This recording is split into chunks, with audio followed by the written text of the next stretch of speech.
Kain ke Medan tadi ke Bono. Sebutin jaga cucu. Sama pas udah kita bareng. Assalamualaikum warahmatullahi wabarakatuh. Alhamdulillahi rabbil alamin wa bihi nasta'in ala umurid dunya waddin. Asyhadu an la ilaha illallah wahdahu la syarikalah wa asyhadu anna sayyidana Muhammadan abduhu wa rasuluh alladzi la nabiyya ba'dah. Allahumma shalli wa sallim ala sayyidina wa nabiyina wa syafi'ina wa dhukhrina wa maulana Muhammad wa ala alihi wa sahbihi ajma'in. Amma ba'd, ibu-ibu yang dirahmati Allah Subhanahu wa taala, bersyukur kita kepada Allah Subhanahu wa taala dengan ucapan alhamdulillahi rabbil alamin. Salawat dan salam kita sampaikan kepada ruh junjungan kita Nabi Muhammad Rasulullah sallallahu alaihi wasallam.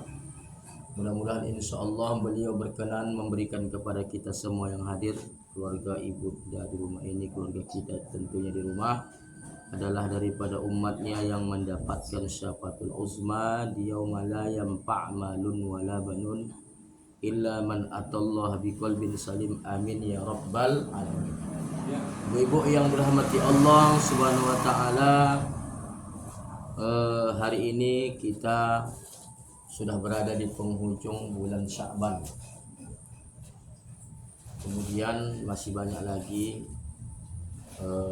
kelompok-kelompok ataupun kaum muslimin yang masih memperingati perayaan ataupun peringatan Isra wal Mi'rajnya Nabi Muhammad SAW. Walaupun memang peristiwa Isra dan Mi'raj itu terjadi pada bulan Rajab, tepatnya pada tanggal 27 Rajab.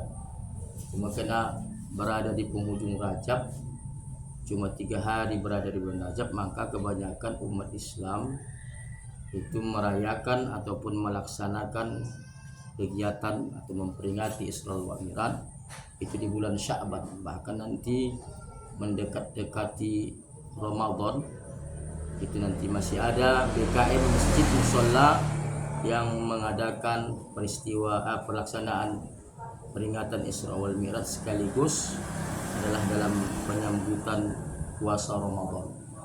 Nah, tidak ada salahnya penyampaian pada hari ini sedikit-sedikit kita bahas tentang sejarah ataupun peristiwa Isra dan Mi'raj, sekaligus nanti penyambutan Ramadan.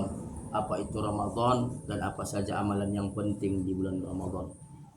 Ibu-ibu yang dirahmati Allah Subhanahu wa taala, tentunya peristiwa Isra dan Mi'raj Allah abadikan dalam Al-Qur'an, yaitu surah Al-Isra ayat pertama atau ayat yang ke-1. Allah mengatakan a'udzubillahi minasyaitonir rajim. Subhanalladzi asra bi'abdihi lailan minal masjidil haram ilal masjidil aqsa alladzi barakna haulahu linuriyahu min ayatina innahu huwas samiul basir. Maha suci Allah yang telah memperjalankan hambanya. Maka para ulama tafsir mentafsirkan, termasuk dalam kitab peristiwa Isra Mi'raj yang dikarang oleh Asy-Syaikh Al-Imam Nanyamuddin. Beliau adalah merupakan termasuk ulama salafus soleh yang mengupas tuntas tentang peristiwa Isra wal Mi'raj, baik itu pra Isra dan Mi'raj maupun ba'da ataupun sesudah terjadinya peristiwa Isra dan Mi'raj. Maka maha suci Allah menjamin kebenaran daripada peristiwa Isra wal Mi'rajnya Rasulullah SAW. Karena biasa itu orang Arab itu ketika memuji ataupun ta'azzub kepada sesuatu, maka mereka memuji. Maka Allah pun memuji peristiwa Isra wal Mi'raj yang dialami oleh kekasihnya Rasulullah SAW. Maka Allah mengawalinya dengan kalimat subhana. Banyak peristiwa dahsyat agung yang terjadi di Al-Quran ataupun yang terjadi yang menyangkut pada diri Nabi dan Rasulullah, tapi Allah tidak pernah mengawalinya dengan kalimat subhana. Sebagai contoh, selamatnya Nabi Musa dari kejaran Fir'aun di Laut Merah, maka ada dalam Al-Quran peristiwa itu Allah abadikan, tetapi Allah tidak mengawali. Allah selamatkan kekasihnya Nabi Musa dari kejaran Firaun dan bala tentaranya, tapi Allah tidak mengawalinya dengan kalimat subhana. Kemudian diselamatkannya Nabi Ibrahim dari api yang membakar, ya, yang dilakukan atau diperintahkan oleh Raja Namrud kepada algojo-algojonya untuk membakar Nabi Allah Ibrahim. Itu peristiwa dahsyat. Mengapa? Karena Allah menyelamatkan Nabi Ibrahim dari kobaran api yang sangat besar tanpa sehelai rambut pun terbakar pada diri Nabi Ibrahim alaihissalam. Maka ini sebetulnya peristiwa yang luar biasa yang dialami oleh seorang Nabi Allah, yaitu Nabi Ibrahim, tapi Allah tidak mengawalinya kalimat itu dalam Al-Quran dengan kalimat subhana atau kalimat pujian-pujian yang lainnya. Begitu juga selamatnya Nabi Nuh dari banjir bandang. Selama 40 hari 40 malam turun hujan tak surut-surut. Maka Allah selamatkan Nabi Nuh dan kaum muslimin yang beriman kepada Allah dan mengikuti ajaran daripada Nabi Nuh, maka Allah juga tidak mengabadikan. Begitu banyak peristiwa penting yang terjadi pada diri Nabi dan Rasulullah, dan Allah juga mengabadikannya dalam Al-Quran, tapi tidak pernah diawali dengan kalimat subhana. Maka untuk peristiwa Isra wal Mi'raj, maka Allah Subhanahu wa taala itu memuji dirinya sendiri, memuji kemahadahsyatan peristiwa Isra dan Mi'raj. Lantas Allah katakan subhanalladzi asra bi 'abdihi. Maha suci Allah, ya, Allah jauh dari prasangka-prasangka hambanya yang pada saat itu mengatakan peristiwa Isra dan Mi'raj Nabi Muhammad itu adalah peristiwa yang tidak masuk akal. Dibilang Nabi Muhammad ahli sihir, apalagi tukang tenun, pembohong dan lain sebagainya. Tapi maka Allah mengatakan kalimat ini abdihi. Apa makna abdi? Hambanya. Sebagian mengatakan katanya Nabi Muhammad itu yang berangkat Isra wal Mi'raj itu ruh saja. Sebagian mengatakan cuma badan saja. Kalau badan saja hanggolah, ya kan, tak ada ruhnya. Kalau ruh saja tak mungkin. Tetapi abdihi di situ menurut berbahasa Arab, abdun hamba itu sudah termasuk ruh dan jasad. Apa pahamnya? Nabi Muhammad Isra Mi'raj kan oleh Allah itu adalah ruh, jasad dan ruhnya yang berangkat sekaligus. Nah, ibu-ibu yang dirahmati Allah Subhanahu wa taala, maka Nabi Muhammad kalau Isra itu perjalanan dari Makkah ke Masjidil Haram, dari Masjidil Haram ke Masjidil Aqsa. Masjidil Haram ini berada di Makkatul Mukarramah, ya, bagi ibunda-bunda kami, ibu-ibu kami yang sudah pernah haji dan umrah tahulah. Baru ke Masjid Aqsa. Ini Masjid Aqsa ini kalau umrah plus bisalah dikunjungi. Tapi sekarang mungkin kita tidak bisa dulu berkunjung karena disebabkan Palestina yang tempat Masjidil Aqsa ini itu sekarang dalam keadaan diembargo oleh Israel. Maka dua masjid yang dijalani oleh Rasulullah sallallahu alaihi wasallam dari Masjidil Haram ke Masjid Aqsa, itulah Isra. Kemudian Mi'raj itu adalah naik. Nah, ibu-ibu yang dirahmati Allah Subhanahu wa taala, ada peristiwa yang terjadi ketika Rasulullah belum di-Isra Mi'rajkan. Termasuk adalah Nabi Muhammad itu dibelah dadanya, disucikan hatinya, batinnya, diberikan hikmah karena Nabi akan menghadapi kehidupan yang luar biasa tantangannya ketika menyampaikan dakwahnya Allah, dakwah dan risalahnya Allah Subhanahu wa taala. Jadi dalam kitab yang sama Nabi Muhammad ini dibedah oleh Allah ataupun oleh malaikat itu 5 kali. Ini mungkin menunjukkan isyarat sholat 5 waktu itu 5 kali sehari semalam. Yang pertama, Nabi Muhammad itu dibedah dadanya, disucikan hatinya dicabut penyakit-penyakit batin, dimasukkan dalam kata hikmah, kesabaran, kekuatan, ya, yaitu pada umur 5 tahun. Kenapa 5 tahun? Ya, ulama tersebut mengatakan, Najamuddin tadi mengatakan karena Nabi Muhammad akan menghadapi masa kanak-kanak. Nah, masa kanak-kanak ini pun banyak cobaan. Kita lihat hari ini anak-anak 5 tahun sudah balem kambing, sudah melakukan perbuatan-perbuatan yang tidak sesuai dengan moral, dengan akhlak. Maka Nabi Muhammad dicuci hatinya oleh Allah melalui malaikat Jibril, dibelah dadanya tanpa darah setetes pun, supaya Nabi Muhammad di dalam menghadapi masa kanak-kanaknya dia selamat. Dia tidak murah terombang-ambing, dia tidak murah terkooptasi dengan keadaan zaman, apalagi pada saat itu jahiliyah. Yang kedua, kapan Nabi Muhammad ini dibelah dadanya atau dilakukan pembedahan? Yaitu pada saat berumur 10-15 tahun. Ini memasuki masa remaja. Hari ini masa remaja itu termasuk masa yang sangat penting.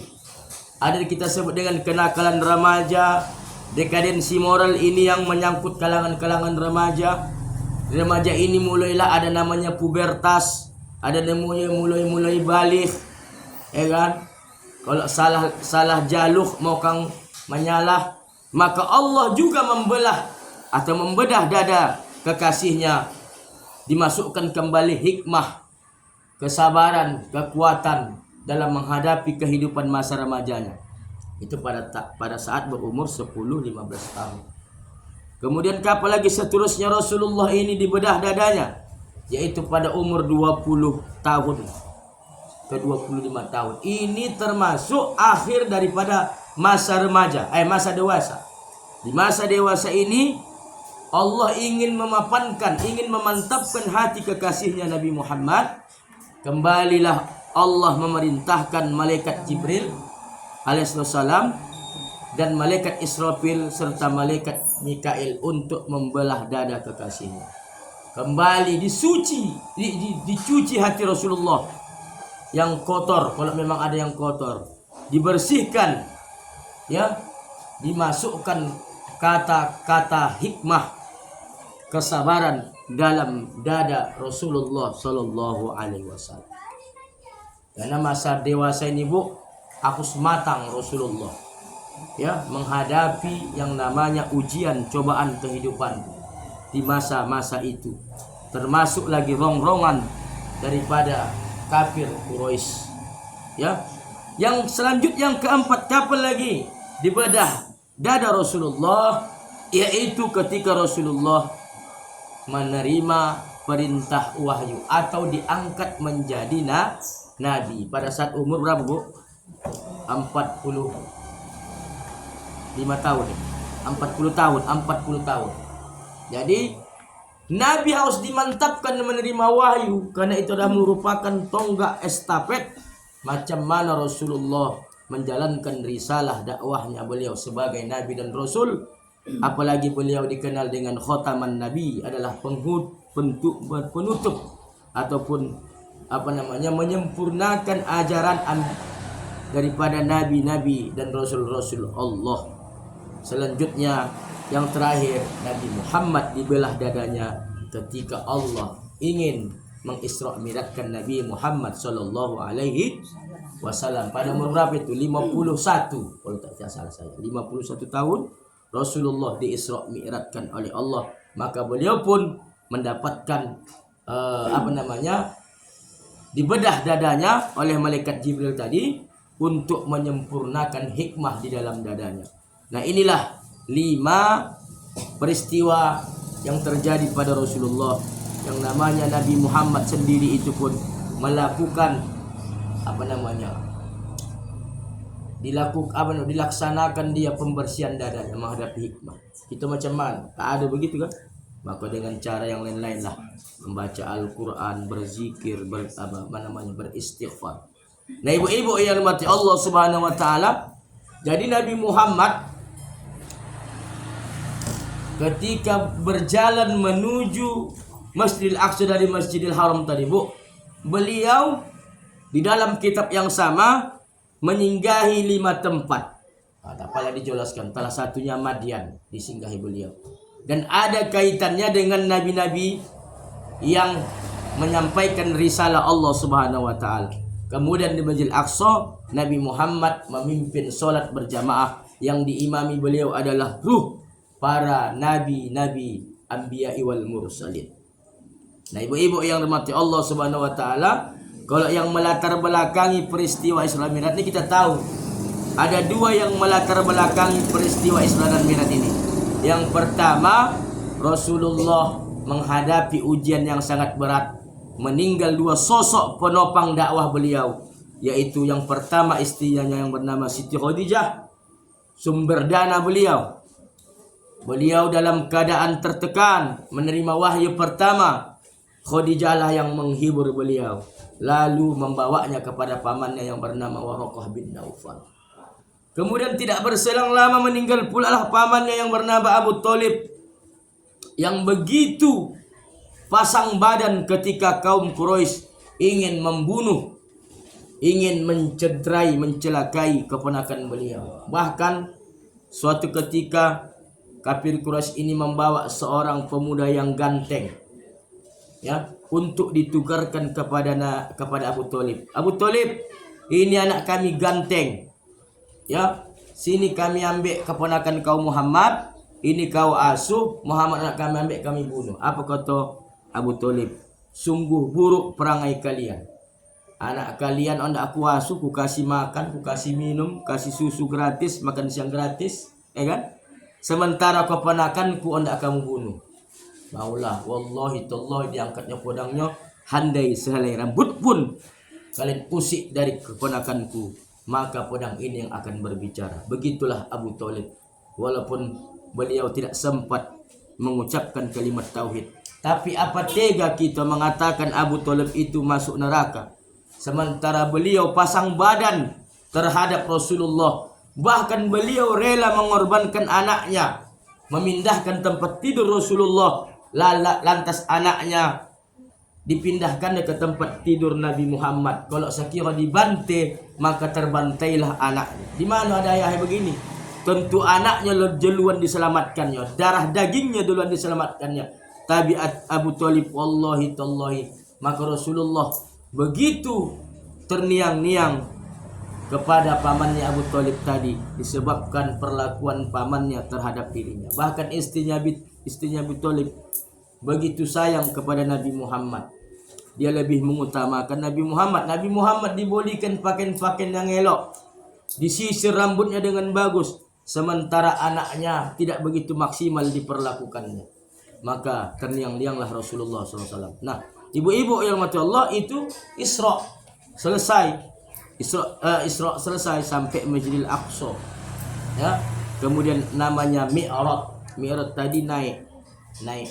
Maka Nabi Muhammad SAW kembali beserta Jibril SAW melanjutkan perjalanan yang bukan langsung dia ke Lauhil Mahfuz, melainkan beliau singgah dari langit 1 ke langit 2 sampai ke langit ke-7.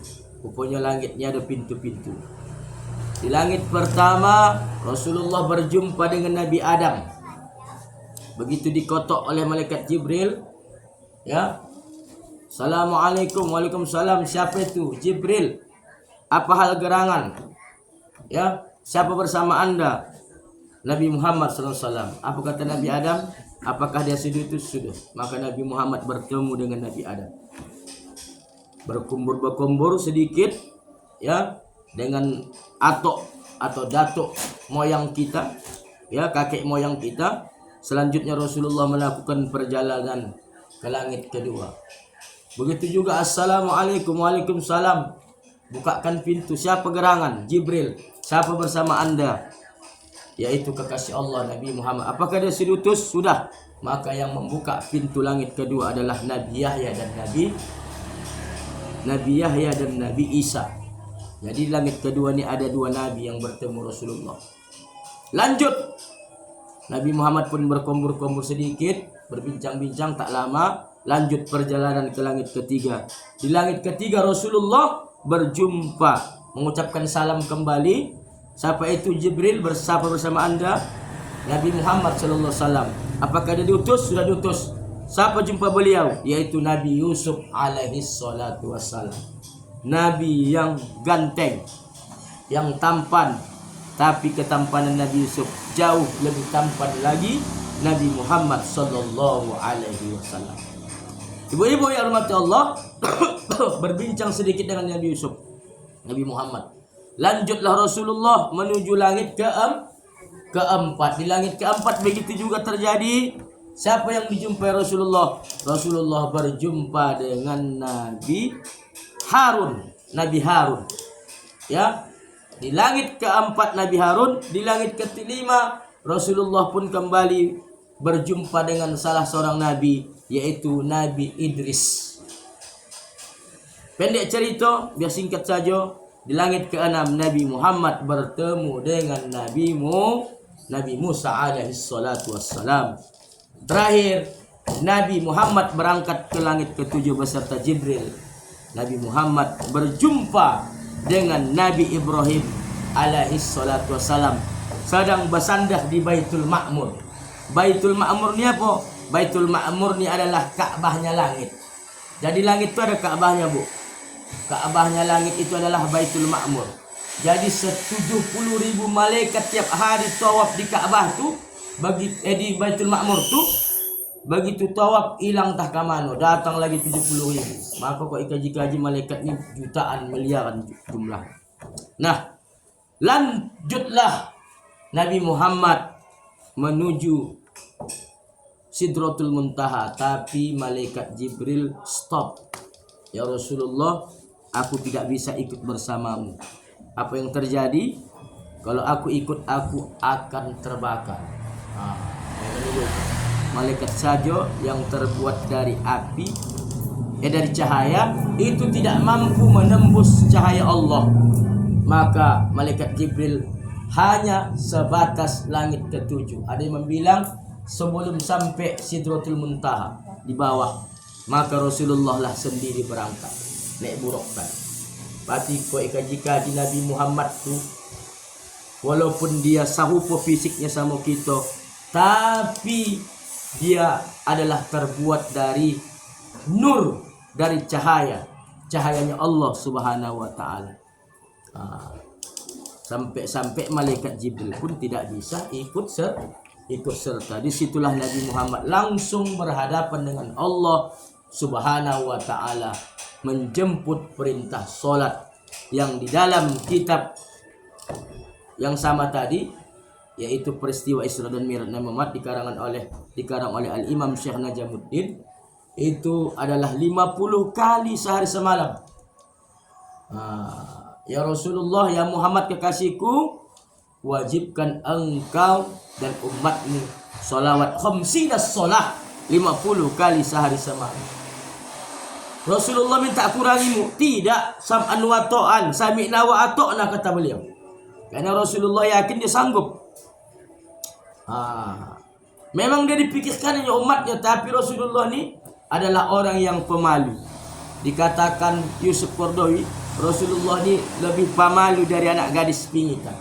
Tetapi Rasulullah sam'an wa ta'an, dia terima ini perintah solat ini, Bu. Tetapi Rasulullah sallallahu alaihi wasallam pulang berjumpa dengan Nabi Ibrahim di langit ketujuh. Ditanya, apa yang diwajibkan kepadamu wahai Rasulullah? Salat 50 semalam, ialah kojokan. Begitu di langit ke-6 Rasulullah berjumpa dengan Nabi Musa. Nabi Musa bertanya, ya Rasulullah, apa yang diwajibkan Allah kepadamu dan umatmu? Ma faradallahu ala ummatik khamsinas salat, 50 kali salat ya Muhammad. Iya, minta tolong kau sama Rabbmu. Umatmu takkan sanggup melaksanakannya. Umatku saja yang togap tinggi cuma 2 kali sehari, yaitu 2 rakaat subuh, 2 rakaat asar atau menjelang maghrib. Itu tak sanggup orang itu melaksanakannya Rasulullah. Lantas Rasulullah pun memohon, ya Allah, demi umatku. Maka dalam riwayat Allah masih menurunkan 5 menjadi 45. Bertemu kembali dengan Nabi Musa. Macam mana ya Muhammad? Diturunkan Allah 45 ya Musa. Tolong lagi kau sama Allah, takkan sanggup umatmu. Umatku saja yang 2 rakaat tak sanggup, dimotivasi Nabi Muhammad, Bu. Maka Rasulullah pun sebetulnya malu. Pergi ulang-alik. Ada riwayat mengatakan turun 5. Ada yang bilang begitu turun 5, 4, 5. Lantas Allah paham apa yang diinginkan kekasihnya. Maka Allah langsung menurunkan solat yang 50 menjadi 5 kali sehari semalam. Siapa yang mengerjakannya ya Muhammad? Sampaikan kepada umatmu seolah-olah dia mengerjakan 50 kali sehari semalam. Jangan lagi tawa-tawa, karena solat dia sudah ditawah, sudah diturunkan oleh Allah Subhanahu wa taala. Anda 50, naudzubillah min dzalik. Nah, selesailah, Bu. Ya, peristiwa Isra dan Mi'rajnya Nabi Muhammad sallallahu alaihi wasallam. Nah, begitu turun Rasulullah jalan-jalan biasa, Bu. Kalau kita dah menjalankan kalau macam umrah, ada dulu contohnya jalan-jalan dulu baru ibadahnya. Haji begitu juga. Kalau haji duluan umrah baru haji. Ada kalau duluan datang, jalan dulu pula jalan-jalannya baru haji. Macam-macam lah. Rasulullah begitu, Bu. Pulang dari menerima perintah solat, maka beliau mengadakan kunjungan. Biasa itu, Bu. Macam presiden Ibu ni kan, kunjungan dia ke luar negeri kena hak angket, ribut dia, takut dia. Jadi Rasulullah SAW dibawa berkunjung ke surga. Rasulullah menengok ada orang yang begitu menanam memanen. Maka ditanya Rasulullah, malaikat Jibril yang mendampingi beliau. Karena dah turun pula. Bisa ke surga, bisa malaikat Jibril. Tapi kalau apa tadi tidak bisa. Ke Sidratul Muntaha, Lauhul Mahfuz. Ya Jibril, tamsilan apa ini? Ini adalah tamsilan umatmu ya Muhammad yang rajin bersedekah. Inilah anak puasa rajin bersedekah. Begitu tanam panen, Cuma tak yakin kita manusia ni. Yakinnya kita sekarang, tapi tak percaya juga. Tak nak juga mengamalkannya. Inilah umatmu yang rajin bersedekah, ikhlas, ya. Dia sedekahnya betul-betul kerana Allah, maka dia mendapatkan limpahan pahala yang besar. Begitu tanam panen. Begitulah umpama pahala kebaikan orang-orang yang membantu Allah Subhanahu wa taala. Kemudian Rasulullah juga singgah mencium wangi yang sangat harum dari sebuah kuburan. Karena, Bu, dalam perjalanan Isra dan Mi'raj ini Allah bentangkan 3 waktu kepada Rasulullah ni. Masa lampau, masa sedang, masa akan datang. Dalam satu waktu Rasulullah tu bisa melihat 3 dimensi waktu. Ya, tengoknya neraka, bisa ditengoknya apa yang kejadian yang telah lalu, apa kejadian yang sedang dilewatinya. Itulah dia menjawab pertanyaan kafir Quraisy yang dipimpin oleh Abu Jahal beserta abu-abu lainnya termasuk Abu Dapur. Ketika bertanya, apalah tandanya kau Isra Mi'raj? Disebutkannya lah, ada kafilah begini-begini. Orang tu nak sampai sikit lagi, betul pula. Sampai kafilah yang dipilih dulu.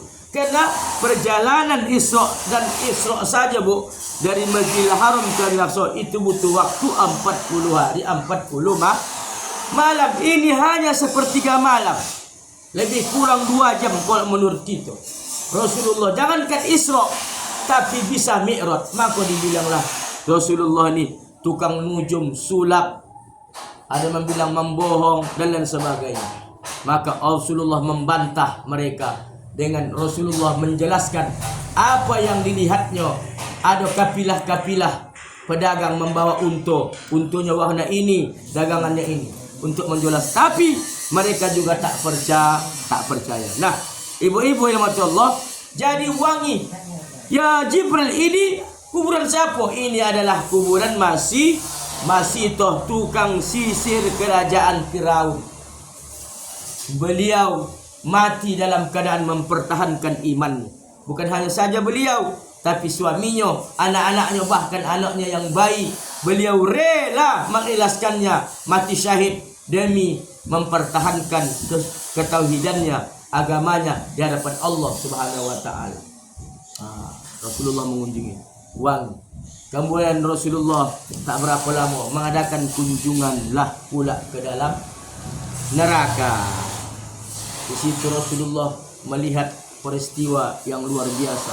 Ada orang yang memutuk kepalanya, pecah, basabuh utaknya, elok balik, potuknya lagi. Ya Jibril, ini tamsilan apa?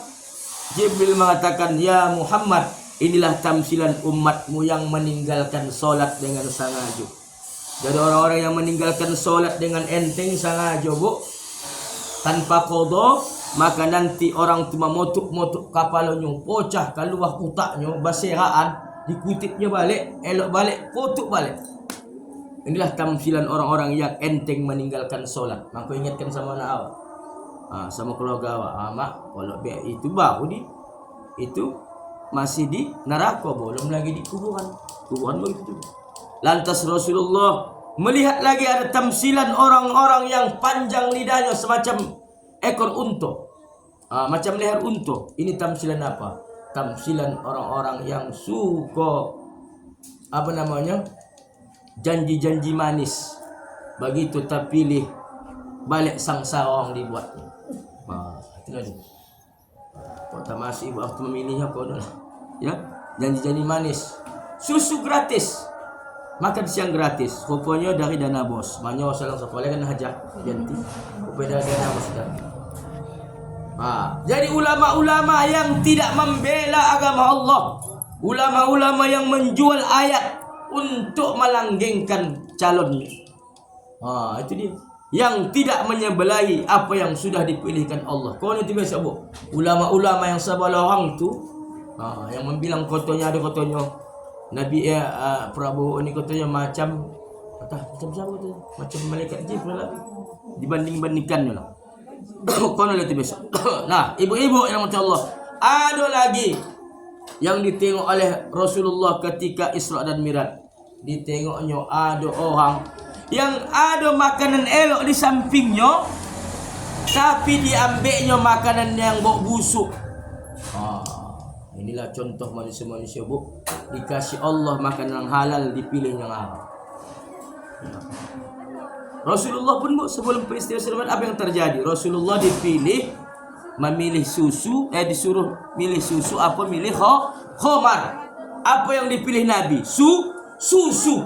Andai ini, bu, dicontohkan kepada kucing, coba tes ibu, ambil ibu susu, ambil ibu khamar atau kamput, coba pasti kucing memilih susu.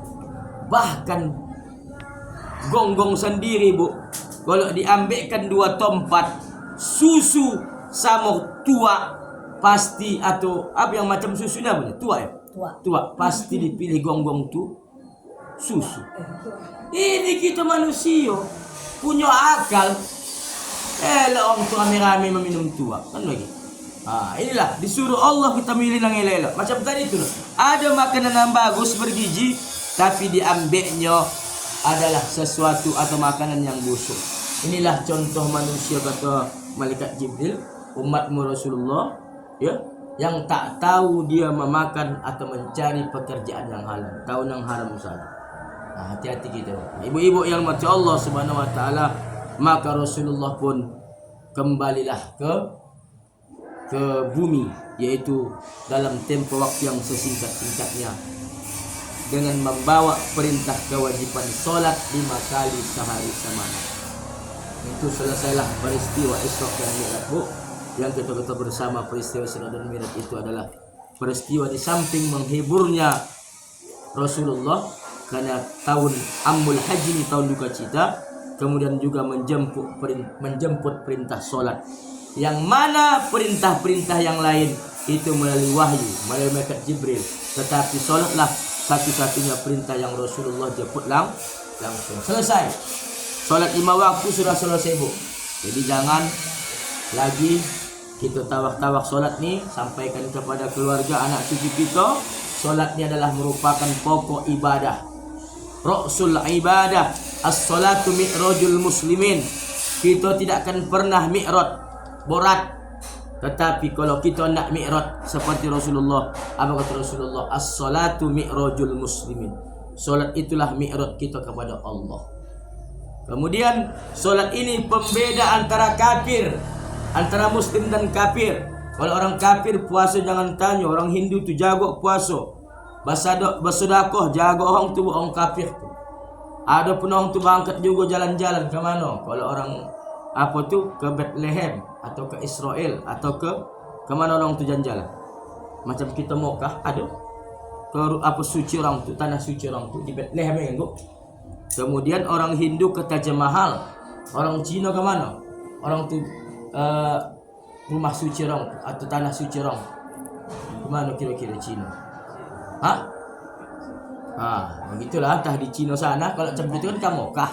Masing-masing ada. Macam silahnya macam naik haji begitulah. Orang tu ke mana? Kalau orang Kristen ke mana? Ke Roma ya, ke mana? Iyalah Roma lah, Vatikan. Paling tidak orang tu ke Israel, ya kan? Kemudian orang Hindu ke Taj Mahal. Kalau orang Cina, kalau pengen ke Cina, ke Beijing dan lain sebagainya lah. Terserahlah.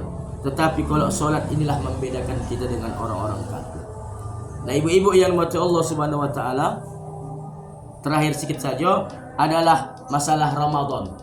Jadi kita lebih kurang nanti berapa hari lagi Ramadan. Kalau menunggu pengumuman aja itu, kalau Muhammadiyah sudah pasti diumumkan hari Senin. Kita menunggulah atau Selasa, Senin atau Selasa. Bisa jadi Selasa, ya, karena pokoknya kita tunggu aja lah kepastian, karena kita ni harus menunggu Kementerian Agama dalam hal ini yang mengurusi masalah ibadah. Kita tunggulah kepastian dari mereka. Jadi ada persiapan-persiapan yang kita lakukan menyambut puasa Ramadan. Ya, termasuklah harus tahu kita apa itu Ramadan. Ramadan di dalam kitab-kitab fikih dikatakan adalah imsak, menahan diri, menahan hawa nafsu, bukan hanya hal-hal yang membatalkan puasa, tapi membatalkan pahala puasa. Imsak itu menahan dari mulai terbit matahari sampai tenggelamnya matahari, dari mulai fajr sodik sampai maghrib. Nah, kalau hal-hal yang membatalkan puasa kita sudah tahu, anak kocik tahu. Dua kuncinya, masuk dari mulut, masuk dari hidung. Sesuatu yang masuk dari mulut, sesuatu yang masuk hidung itu adalah membatalkan puasa. Tapi sedikit sekali kita ini manusia ini dari hal-hal yang membatalkan pahala puasa. Itulah disebabkan imsak itu bukan hanya hal-hal yang membatalkan pahala puasa atau membatalkan puasa, tapi juga hal-hal yang membatalkan pahala puasa. Jadi imsak itu menahan, ditahan mata dari tidak melihat sesuatu yang dapat membatalkan puasa atau pahala puasa. Ditahan lisan dari sesuatu yang membatalkan puasa, pahala puasa, yang bisa menyebabkan puasa itu tidak bernilai pahala atau lagho istilah kita. Alhamdulillah Ustaz, suamiku Ustaz bisa digonggamnya matanya, menggonggam kata Ustaz Somad, digonggam, dijago matanya. Alhamdulillah Ustaz, suamiku bisa mengonggam matanya. Rupanya nanti dah kawan, dah mulai pagi sampai sore. Bukan itu, artinya dijago pandangan dari sesuatu hal-hal yang membatalkan pahala puasa. Dijaga lisan dari hal-hal yang membatalkan pahala puasa. Maka apa kata Rasulullah sebagai jawabannya? Kam min shaimin laisa lahu min siyamihi illal ju' wal atas. Banyak kata Rasulullah, banyak orang yang berpuasa itu tapi dia tidak mendapatkan apa-apa. Sama kita, Bu, sama-sama imsak, sama-sama berniat, sama-sama start kita dari fajar sodik. Tapi begitu azan maghrib berkumandang sebagai tanda masuk waktu berbuka, belum tentu sama pahala, berbeda-beda. Maka jangan sampai puasa kita tulau tidak mendapatkan pahala dari Allah Subhanahu wa taala. Maka perlulah kita imsak. Imsak ini adalah menjaga seluruh panca indera kita dari hal-hal yang dapat membatalkan puasa, terutama dari hal-hal yang membatalkan pahala puasa. Ini yang terpenting, ya.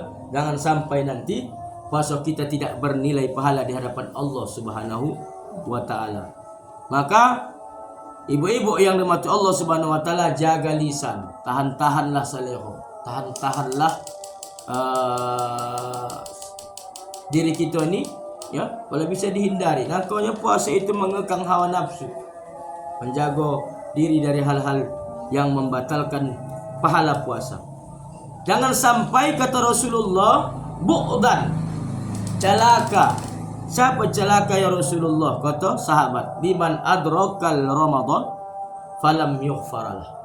Celaka orang yang bertemu dengan Ramadan, bukan hanya bertemu, ditunggunya Ramadan.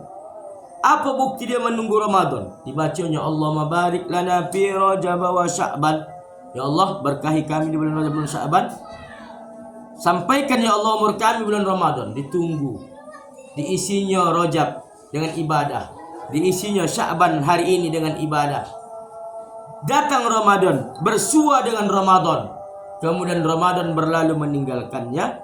Tetapi begitu malam takbir berkumandang, seharusnya kata Rasulullah, siapa yang melaksanakan puasa Ramadan, kemudian menghidupkan sunnah-sunnah Ramadan, baik siang maupun malam, maka kharaja, keluarlah ia, min dunubihi, dari seluruh dosa-dosanya, kayaumin waladat ummuh, seperti kita baru dilahirkan oleh ibu kandung kita, tanpa dosa. Tapi tak semua dapat demikian, Bu. Maka bu'dan, kata Rasulullah, celakalah orang yang berjumpa dengan Ramadan tetapi dia tidak mendapatkan ampunan dari Allah Subhanahu wa taala. Jangan sampai kita menjadi orang-orang yang demikian tadi, yang Rasulullah sallallahu alaihi wasallam mengingatkan kepada kita umatnya, berhati-hati kita. Jangan sampai Ramadan ini menjadi Ramadan terburuk sepanjang hidup kita. Apalagi kita tak tahu entah Ramadan ini Ramadan terakhir bagi kita, ya, bukan malam terakhir, Ramadan terakhir seperti lagu. Maka berhati-hatilah kita, ya, untuk bersiap-siap dalam menghadapi yang namanya ibadah ataupun amaliyah di bulan Ramadan. Jadi imsak Ramadan itu, som itu adalah imsak, menahan, mengekang hawa nafsu. Merasakan apa yang dirasakan oleh saudara-saudara kita, terutama di Palestina. Tengok ibu itu, sedih awak menengok orang, tanah pun dimakan. Itulah merasakan apa yang dirasakan orang lain. Itu salah satu pendidikan tarbiyahnya puasa. Kita rasakan kan lapahku, kita paling satu hari lapah, malam sudah bisa makan. Itu pun kita sudah siap dengan menu berbuka yang luar biasa. Sibuk kita belanjo. Minuman ayah itu tak cukup satu macam, 5 macam. Len ayah, len omak, 3 anak lenan. Bubuh pun macam-macam kita hadirkan dari jalan listrik, ya kan? Anyang pun berbagai macam. Begitu bodoh, tumpat salero, ya kan? Karena diisi dengan air tadi. Maka apa yang terjadi? Begitulah makanan itu bersisa tanpa kita sadari, kita membajir. Padahal kalau kita kaji-kaji 2 kali sehari kita makan, Bu. Kutanya lah ibu, mana lebih banyak budget belanja kita Ramadan daripada luar Ramadan? Lebih banyak Ramadan. Lebih banyak Ramadan. Padahal makan cuma 2 kali. Tapi kutanya lah orang, lebih bosak pengeluaran Ramadan, Ustaz. Apa tidak? Es 5 macam. Len ayah, len anak, len omaknya. Ayahnya ndak kurnia, istrinya ndak lemon, anaknya ndak es puas. Macam-macam. Kue begitu juga. Sudah masuk 4 sanamo, bakwan, tahu, risol, tempe, masuk lagi yang lain-lain. Anyang urap lagi, anyang pakis lagi, anyang toge lagi, anyang ayam lagi. Begitu bodoh berbunyi, bubuh lagi. Tak lalulah, janganlah kita makan ya pulang tarawih, ya lama aku tanahnya. Begitu sabtai dibuka sangi, bubuh kacang jadi macam kacang-kacang sepeda. Dongahlah dalam musola ilham. Taqabbalallahu minkum. Hantarkan kau ya ke sana ya. Begitulah kita manusia ni. Maka sebetulnya puasa ni mengekang hawa nafsu. Makan 2 kali kok bisa mubazir. Berarti ada apa dengan diri kita? Namanya puasa dondam. Kita ni dondam dengan puasa ni. Apalagi kamu dah menyiang hari Bu Hina. Gas tabung 3 kilo udah macam semangka, tengok. Kan udah siang hari. Gas 3 kilo tu udah macam semangka dengan kunang-kunang. Mama lemon kau di dalam kamar mandi udah macam sirup apa namanya? Sirup melon. Mama lemon. Kan? Yang gawatnya kecoak berjalan, udah macam kurma tengok, kurma ajwa. Itulah bawaan puasa. Nah, ibu-ibu yang mati Allah Subhanahu wa taala, seterusnya itulah qiyam Ramadan, malam Ramadan. Ya, walaupun disampaikan kata enam penting kita mengisi qiyam Ramadan. Jangan sampai tak qiyam Ramadan kita. Harus pula mengatakan tak bisa 28 pun jaya. Pokoknya adalah qiyam Ramadan kita. Ya. Jangan sampai pore kita kalau memang segala sesuatunya tidak memutarakan atau dalam kondisi yang kurang fit, kurang sehat dan lain sebagainya. Kita usahakan jangan sampai tinggallah qiyam Ramadan kita. Bak kata siapa semalam saya dengar pinomat 2 rakaat dapat awak qiyam Ramadan. Walaupun bukan solat tarawih namanya. Di samping solat isya. Yang penting jangan sampai kita kosong. Kalau bisa pula dapatlah pula 20 rakaat, 8 rakaat dan lain sebagainya. Karena itu termasuk qiyam Ramadan. Apa kata Rasulullah? Man qama Ramadhana, siapa yang menghidupkan malam-malam Ramadan, maka imanan wa ihtisaban dengan penuh keinginan ghufira lahu ma taqaddama min dzambi, maka Allah mengampunkan dosa-dosanya yang telah lalu. Qiyam Ramadan itu mengapa dikatakan Rasul salat malam, salat tarawih? Qiyam itu bukan hanya salat tarawih. Walaupun memang sholat tarawih ini tidak ada di bulan-bulan yang lain, cuma ada di Ramadan, tetapi qiyam Ramadan itu menghidupkan malam-malam Ramadan itu bukan hanya sholat tarawih, tapi banyak juga, termasuk sholat tasbih, termasuk baca Quran atau tadarus Al-Quran, termasuk zikir, termasuk iktikaf dan lain sebagainya. Nah, ibu-ibu yang dimati Allah Subhanahu wa taala, yang terakhir adalah itu tadi, kembali kita adalah sedekah Ramadan. Maka siapkanlah budget yang terbaik di bulan Ramadan ini. Macam mana kita menjadi orang yang pemurah di bulan Ramadan. Afdhalus sedekah kata Rasulullah. Seabdul sedekah adalah sedekah di bulan Ramadan. Maka perbanyaklah kita berbagi kepada sesama. Karena termasuk puasa itu mendidik kita merasakan apa yang dirasakan oleh orang lain. Kita rasakan macam mana saudara kita yang ada sehari makan, sehari tidak. Bahkan ada yang sehari makan, 3 hari tak makan. Ya, maka itulah kita rasakan. Maka kita ditahan lapar pada siang hari sampai maghrib, itu kita merasakan sedang diuji Allah. Kau rasakan apa yang dirasakan oleh saudara-saudara. Ada bu hari ini di jiran kita di Tanjung Balai ini yang dia tak makan. Sehari makan, sehari tidak. Bahkan ada sehari makan, 3 hari tidak. Ya, yang kita tidak tahu di mana kemana. Bahkan di keliling kita, Kang. Tapi kita sama sekali tak peduli. Iya, tidak membantu mereka. Maka Rasulullah mencibir. Apa kata Rasulullah? Tidak dikat la yu'minu ahadukum. Tak beriman salah seorang kamu, kata Rasulullah. Apabila ada jiranmu, dia tidur dalam kelaparan, sementara kita tidur dalam kekenyangan. Tak beriman kita. Maka ini PR kita, perhatikanlah. Maka bulan Ramadan ini momentum kita untuk dapat membantu mereka. Kalau bisa seterusnya pula. Di luar Ramadan pun ada sedikit-sedikit pengkasihan kita untuk menolong mereka, agar mereka bisa merasakan apa yang kita rasakan, memakan apa yang kita makan. Ya, inilah sebagai bukti wujud kita. Ramadan mendidik kita menjadi orang yang meningkat kepekaan sosialnya, peduli terhadap saudara-saudaranya yang hari ini mereka hidup dalam serba kesusahan ataupun di bawah kecukupan. Nah, ibu-ibu yang dirahmati Allah, inilah penyampaian kita pada hari ini, tak lama-lama. Yang pertama tadi adalah kita kupas sedikit tentang Isra dan Mi'raj. Yang inti dari Isra dan Mi'raj itu adalah menjemput perintah salat, yang awalnya 50 kali sehari semalam menjadi 5 kali sehari semalam. Hendaknya tetap kita jaga 5 waktu ini. Kita sampaikan kepada keluarga kita tentang kewajiban yang 5 waktu ini. Solat sehari semalam ini, 5 kali sehari semalam ini. Ini adalah merupakan ra'sul ibadah, adalah ibadah yang utama.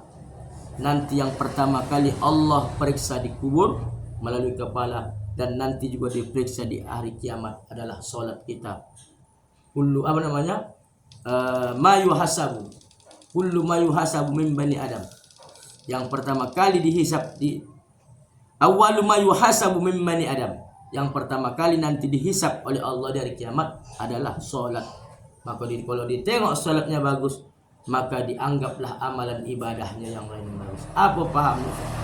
Mustahil kalau orang yang salatnya bagus, salatnya mantap, salatnya sesuai dengan apa yang diajarkan Rasul, apa yang dicontohkan Rasul, diajarkan ulama, mustahil dia hendak meninggalkan puasanya.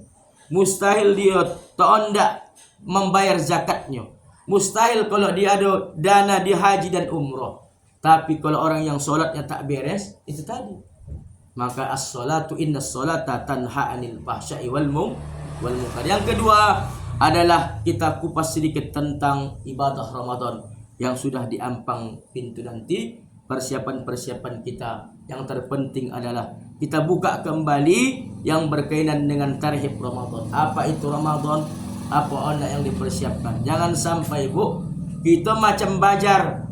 Sering dia sampaikan kan, bajar ini kita tunggu diumumkan oleh lurah. Ibu-ibu jalan turang, ini ada bajar murah. Tahulah bajar murah Bu, semua murah.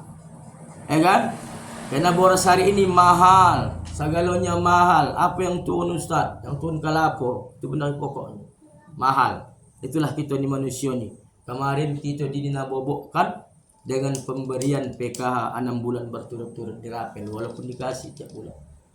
Sampai ada omak-omak mogah Bu, dikasih PKH, dikasih 200.000. Bapak dapat, bahkan dikasih caleg dia 200.000 mogah dia.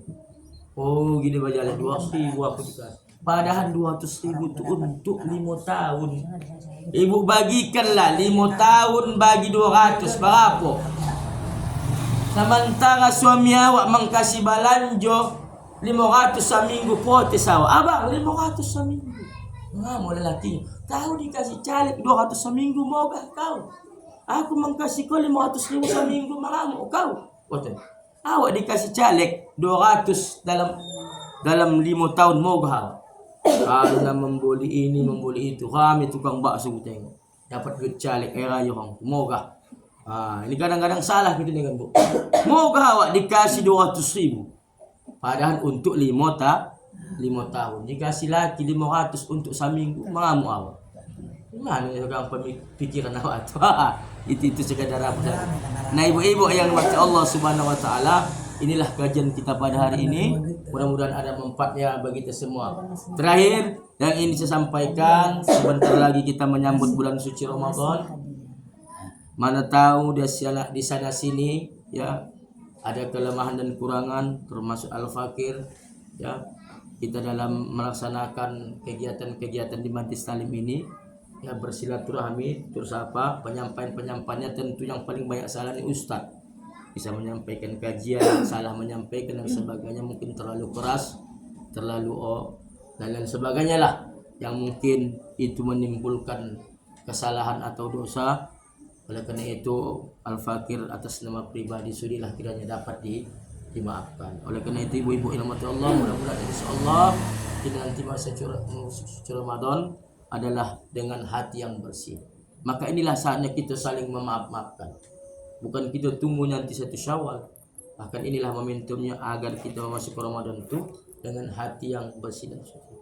Saling memaafkan, saling melebur dosa. Maka saya tak sepakat kalau mengucapkan selamat atau menyambut Ramadan itu Bu melalui HP atau melalui WA.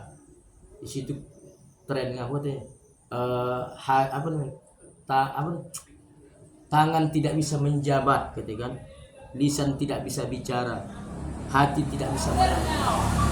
Maka aku jawab, ini udah gejala stroke berobat kan?